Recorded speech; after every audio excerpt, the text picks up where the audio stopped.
dan bersama roh. Inilah Injil suci menurut Santo Markus. Dimuliakanlah Tuhan.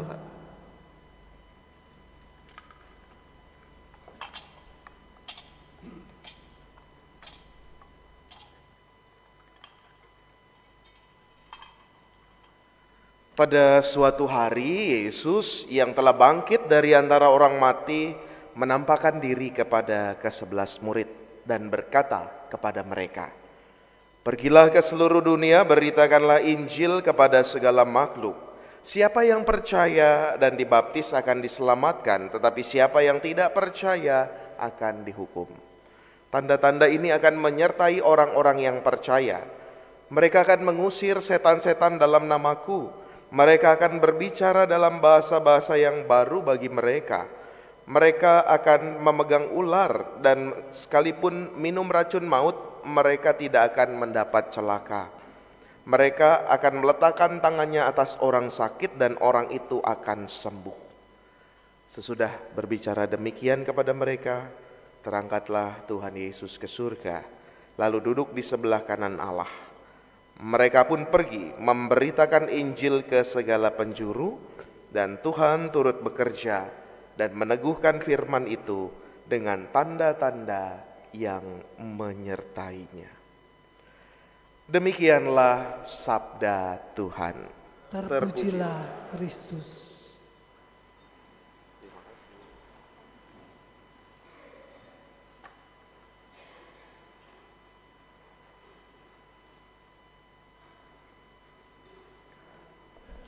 Saudari-saudara terkasih, siapa yang menyesal ikut Tuhan Yesus? Oh, enggak ada. Menyesal? Kenapa Anda tidak menyesal ikut Tuhan Yesus? Pertanyaannya susah ya, pagi-pagi suruh mikir. Bapak Ibu, gampang saja, saya tidak menyesal ikut Tuhan Yesus. Karena apa? Hanya Tuhan Yesus yang melegitimasi, menghalalkan untuk saya bisa jalan-jalan, ya kan? Kan pesannya sebelum dia terangkat ke surga, pergilah ke seluruh dunia, ya. Itu melegitimasi kita untuk ya yang punya hobi traveling, yang punya hobi jalan-jalan, ya itu sah-sah saja, ya. Kalau nanti saya nggak ada di sini gitu ya, kemana Romo Bekti? Lagi mewartakan Injil Tuhan, nah gitu ya. Padahal juga lagi kemana-mana.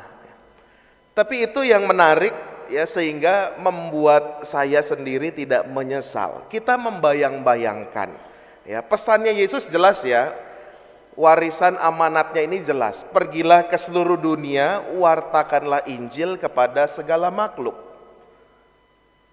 Kita membayangkan kalau 11 rasul itu semuanya orangnya mageran, ya, males gerak. Ketika Yesus ada pesan ini, para murid kalau yang males ya, yang enakan di rumah aja deh gitu ya. Ini juga pasti tunjuk-tunjukkan. Petrus, lu aja deh yang pergi. Ya, saya di rumah aja. Enggak, Markus, kamu aja deh. Kamu kan ya seneng jalan-jalan. Enggak, saya mau di rumah aja. Bayangkan kalau para rasul 11 itu semuanya enggak mau pergi. Mungkin juga di tempat kita di seluruh dunia nggak ada ini ya, komunitas-komunitas kekristenan ya, paroki-paroki, gereja-gereja, murid-murid Tuhan mungkin nggak ada. Saya selalu membayangkan dulu pendamping rohani saya, Romo Kulman SJ, itu usia 16 tahun berangkat dari Belanda ke Indonesia naik kapal 3 minggu. 16 tahun, itu kan luar biasa. Bagaimana dia masa mudanya berani pergi ke Indonesia, walaupun pada akhirnya juga dia lebih bahagia di Indonesia. Karena seumur hidupnya, selama sepanjang hidupnya itu banyakan di Indonesia.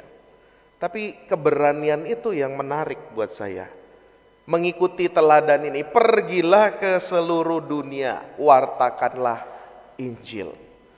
Saudari-saudara, kita juga diajak untuk itu. Kalau kita mageran, kalau kita juga mengungkung diri kita sendiri, ya kita nggak akan bisa mendapatkan sesuatu. Kita tidak punya. Bayangkan saja kalau kita yang ya mempersempit diri, kita yang tidak pernah, ya saya nggak mau merendahkan atau bagaimana, tapi kalau kita yang mengungkung diri, yang merapatkan diri seperti katak dalam tempurung begitu ya, itu juga akhirnya perspektif, pengalamannya, jaringan relasinya dengan banyak orang juga kan jadi sempit. Yesus tidak mau demikian. Pergi ke seluruh dunia, artinya apa? Kita mau membuka diri. Kita mau memperluas perspektif diri kita. Kalau kebalikannya, kalau menyempit ya justru malah nggak ada apa-apa. Kalau bukannya terbuka tapi malah egosentris, itu juga nggak ada pengalaman apapun. Ya udah berkutat dengan dirinya sendiri aja. Maka kata pergi ini menjadi penting. Mewartakan Injil, mewartakan kabar sukacitalah, mewartakan sesuatu yang baik kepada segala makhluk. Maka biasanya kan kita juga dilemanya, godaannya kan begitu ya. Ini saya mau mau melakukan ini, mau berbuat sesuatu yang baik, atau saya ya udahlah biarin aja. Nah, itu kadang-kadang ya godaannya, tawar-menawarnya di situ. Maka ini harus kita camkan juga dalam diri kita, jangan jadi yang mageran. Kalau diminta doa, ya saya doa. Itu kan pergi, kita bertindak. Ya kalau diminta sesuatu pelayanan ini, berangkat. Itu pergi. Sehingga kita membuka diri, membuka perspektif, dan akhirnya apa saudari-saudara? Terbukalah ruang yang cukup besar untuk yang ilahi itu hadir. Ya.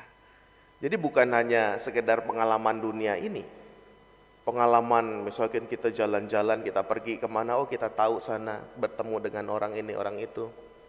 Bertemu dengan alam Tuhan yang ciptakan luar biasa, enggak. Tapi ketika membuka diri, berarti ada ruang lebih untuk yang ilahi hadir. Maka kalau kita hari ini merayakan kenaikan Yesus ke surga, itu berarti kan ada suatu tempat, ada suatu ruang yang diberikan secara istimewa buat kita semua, di mana Yesus itu juga mau hadir di situ. Ini menjadi kekuatan saudari-saudara, dan ini menjadi warisan iman. Ini menjadi amanat terakhir sebelum Yesus naik ke surga. Dan kalau kita pergi, nggak dibiarkan begitu saja. Kalau kita pergi, itu dikasih bekal sama Tuhan Yesus. Apa bekalnya? Jelas sekali. Mengusir setan-setan demi namaku. Mereka akan mengusir setan-setan demi namaku. Kita ketemu setan aja takut. Ini mengusir loh setan-setan. Berarti kan ada daya kekuatan yang ilahi yang ada ketika kita pergi, itu nggak dibiarkan kosong gitu aja, ada kekuatannya. Bahkan mengusir setan-setan. Bukan hanya itu, mereka akan berbicara dalam bahasa-bahasa yang baru bagi mereka. Sekarang kelihatan banget lah perkembangan dunia ini. Ada bahasa-bahasa komunikasi baru, ada media-media baru yang selalu ada di sekitar kita. Maka ini juga menjadi sarana mewartakan kita. Ada bahasa-bahasa baru. Selain itu apa? Mereka akan memegang ular, dan sekalipun minum racun maut, mereka tidak akan mendapat celaka. Ini juga kita kan kadang-kadang agak-agak seliwer ketika menentukan yang mana racun, yang mana enggak. Kadang kan racun itu enggak kelihatan. Nah itu juga bagaimana kita punya kepekaan itu.